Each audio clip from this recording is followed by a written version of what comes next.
오늘은 세계적인 은행들이 2012년에만 관련된 금융 스캔들과 그로 인한 벌금이나 합의금에 대해서 알아보겠습니다.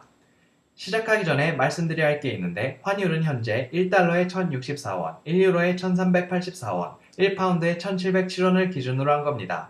지금은 환율이 많이 내려가서 우리나라 돈으로 바꿨을 때 그때 당시보다 액수가 많이 줄어들었음을 감안하셔야 합니다. 먼저 금융산업이 발달한 영국으로 가보겠습니다. 영국 축구 프리미어 리그의 스폰서이기도 한 바클레이스는 4억 5천만 달러를 라이보 금리 조작으로 벌금을 물었습니다.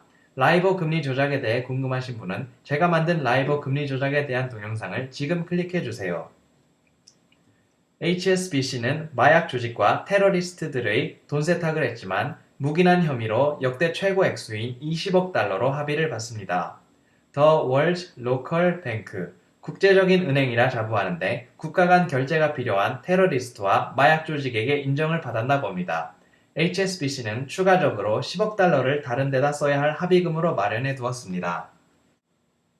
한국에서도 영업 중인 스탠다드 차터드는 미국이 제재하는 이란과의 거래와 마약상들과 관련된 거래를 숨겨준 죄로 6억 6천만 달러의 벌금을 물었습니다. 고객을 정말 끔찍히 생각하나 봅니다. 영국 정부가 80%의 지분을 가지고 있는 로얄 뱅크 오브 스코틀랜드는 2008년에 은행의 부실을 숨겨 자신들에게 증권을 팔았다고 주장하는 주주들이 54억 달러의 소송을 걸었습니다. 또한 돈 빌려준 걸 못 받을 경우 보상해주는 지급보장보험을 악의적으로 팔아서 6억 달러를 벌금이나 합의금으로 내려고 따로 준비해 놓았습니다.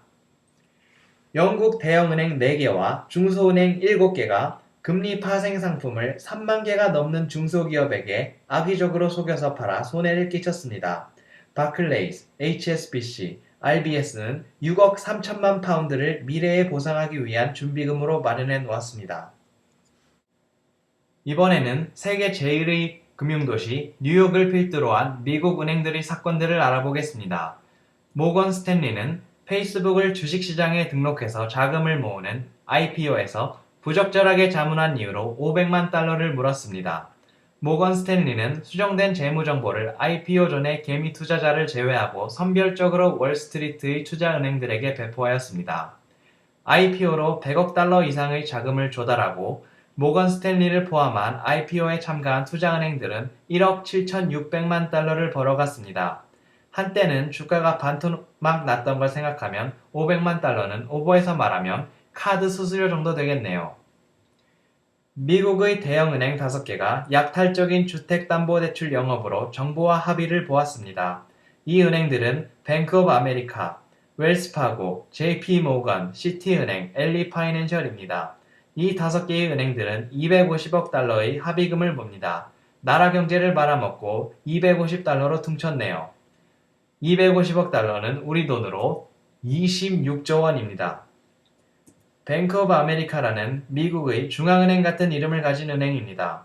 미국의 중앙은행은 참고로 페더럴 리저브입니다. 미국 법무부는 2008년 금융위기로 부도위기에 처해 국유화된 프레디 맥과 페니 매에게 부실 대출을 판 혐의로 10억 달러의 벌금을 물리려고 합니다. 쓰레기인 줄 알고도 이거 좋은 거라고 속여서 판 거죠. 참고로 지금까지 프레디 맥과 페니 매를 국유화하기 위해 들어간 돈은 1000억 달러가 넘습니다. 시티은행은 주주들과 CDO로 인한 손실을 숨긴 걸로 5억 9천만 달러의 합의를 받네요. CDO란 간단히 말하면 쓰레기를 모아놓고 품질보증 마크를 신용평가사에서 받아 붙인 상품이란 비유를 들 수 있습니다. 뱅크 오브 뉴욕 멜론은 자회사 중 하나가 역사상 가장 큰 사기인 메이도프의 폰지 스킴에 투자하라고 자문해서 2억 1천만 달러를 물었고 법무부는 조사를 계속하고 있습니다. 해지란 베팅한 것에 반대로 걸어 손해를 막는 것인데 JP몰건은 베팅을 하던 걸 해지라고 주주를 속여서 20억 달러 손해를 봤다고 주주들에게 고소를 당했습니다. 이제 유럽으로 가보겠습니다. 스페인 프로축구 리그의 스폰서 스페인의 BBVA 은행은 고객들에게 돈을 뜯어내기 위해 통장 사용을 조작해서 115만 달러로 합의를 받습니다. 캐나다의 TD은행도 비슷한 이유로 6,200만 달러를 합의금으로 냈습니다. 소비자들은 30개 이상의 은행들을 같은 이유로 고소했습니다. 도이치뱅크는 독일은행인데 미국의 주택담보대출법을 어겨서 2억 달러로 합의를 받습니다. 크레딧 에그리콜은 프랑스에서 세 번째로 큰 은행입니다. 7천만 달러어치의 CDO라는 쓰레기를 알고도 속여서 팔았다는 이유로 투자자들로부터 소송당했습니다. 네덜란드의 오렌지색이 보이는 ING는 이란, 쿠바 등에게 가한 제재를 어긴 걸로 6억 달러 합의를 받습니다. UBS는 제가 다른 동영상에서도 말씀드렸다시피 라이보 금리 조작으로 15억 달러의 벌금을 물었습니다. 내용이 도움이 되셨나요? 이 밑에 공유 버튼을 눌러서 가족, 친구 혹은 동료와 페이스북이나 트위터로 공유해주세요. 유튜브 가입하시고 구독하시면 업데이트 될 때마다 볼 수 있고요. 좋아요 꼭 눌러주시고 댓글도 많이 달아주시면 감사하겠습니다. 트위터 숫자 5MIN ECON 팔로우 하시면 업데이트 알려드리니 많은 팔로우 부탁드립니다. 스마트폰으로 유튜브 앱 다운받으시면 지하철이나 버스 어디서나 보실 수 있습니다. 앱 다운 주소는 동영상 밑에서 찾을 수 있습니다.